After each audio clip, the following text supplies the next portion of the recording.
जो मेरठ से मिल रही है। मेरठ में युवक की हत्या का मामला तूल पकड़ता जा रहा है। हस्तिनापुर में हत्या से गुस्साए परिजनों ने आरोपियों के घरों पर जमकर तोड़फोड़ की और आग के हवाले कर दिया। इस वक्त की बड़ी खबर आपको बता रहे हैं।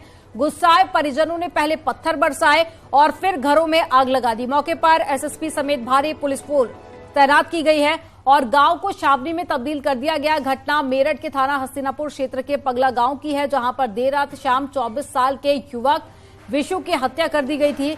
बाइक सवार हमलावरों ने हत्या की वारदात को अंजाम दिया था, जिसके बाद में आक्रोशित परिजनों ने मवाना थाने पर जमकर हंगामा किया, तोड़फोड़ करने की कोशिश की। शव के पोस्टमार्टम के बाद में आज अंतिम संस्कार के समय परिजन एक बार फिर से आक्रोशित हो गए और गांव में रहने वाले आरोपियों के घर पर परिजनों का गुस्सा फूट पड़ा, जिसके बाद में कथित आरोपियों के घर पर पहले तोड़फोड़ की गई और फिर आगजनी की गई। और ये एक्सक्लूसिव तस्वीरें आप देखिए, पूरे इलाके को छावनी में तब्दील कर दिया गया है। पूरा मामला ये हत्या से जुड़ा हुआ है, जिसको लेकर परिजनों में खासा आक्रोश देखा गया और यहां पर आरोपियों ने पत्थर बरसाए और साथ ही उसके बाद में आग के हवाले कर दिया। तो ये आरोपियों का घर है, आपको दिखा रहे हैं, जिनको परिजनों ने आग के हवाले किया।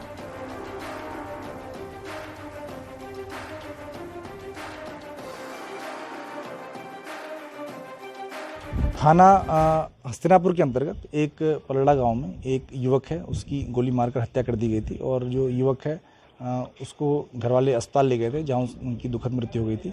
इसके बाद पुलिस के द्वारा इसमें एक मुकदमा धारा 302 के अंतर्गत पंजीकृत कराया गया। वादी परिवार की तरफ से 6 नामजद और 3 अज्ञात के ऊपर ये मुकदमा दर्ज किया गया, जिसमें से पुलिस के द्वारा जो एक नामजद है, साथ में उनके जो अन्य नामजद हैं, उनके परिवार वालों को कुछ पूछताछ के लिए थाने में बुलाया गया।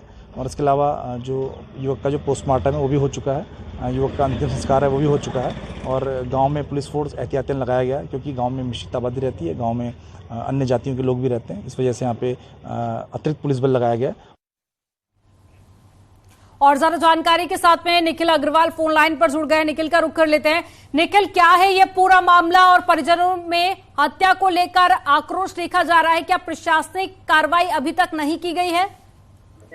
देखिए, बिट्टू नाम की गई थी इस मामले में और यहाँ पर उस बात से ही परिजनों का आक्रोश देखने को मिल रहा है। कल मवाना थाने का घेरा हुआ था और वहां भी तोड़फोड़ की गई थी। आज जब इसका शव अंतिम संस्कार के लिए ले जाया जा रहा था, तब आक्रोशित परिजनों ने आरोपियों के घर में जमकर पथराव किया और आगजनी की वारदात को अंजाम दे दिया, जिसके बाद वहां पर पूरा आक्रोश फैल गया और कई थानों की फोर्स मौके पर पहुंची। खुद एसएसपी ने पहुंचकर मोर्चा संभाला और वहां पूरे गांव को छावनी में तब्दील कर दिया गया है। पूरे गांव में फोर्स तैनात है अभी भी और जो आरोपी हैं उनको पकड़ने के लिए कवायद शुरू कर दी गई है। वहां पर अभी तक 3 आरोपियों को हिरासत में लिया गया है और अब वहां पर उन आरोपियों की तलाश जारी है जो और नामजद हैं। अभी तक 6 आरोपियों के खिलाफ नामजद और 3 अज्ञात के खिलाफ एफआईआर दर्ज की गई है।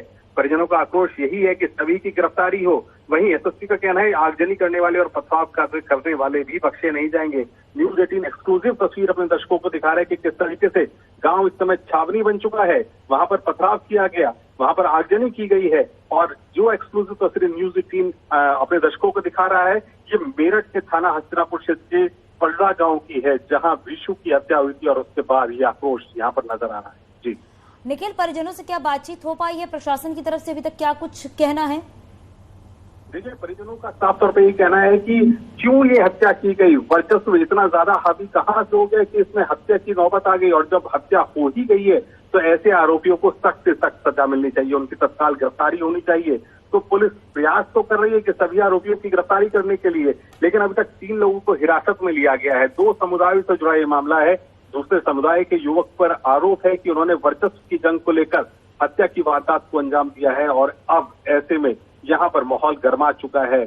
यहाँ पर सीधे तौर पर एक गांव में ही 2 समुदाय आमने सामने खड़े हो गए हैं और पुलिस अब मौके पर है। पूरे गांव को छावनी में तब्दील कर दिया गया है। लॉ एंड ऑर्डर मेंटेन करने की कोशिश वहां की जा रही है। जी, बहुत शुक्रिया निखिल इस पूरी जानकारी के लिए। बड़ी खबर मिल रही है माफिया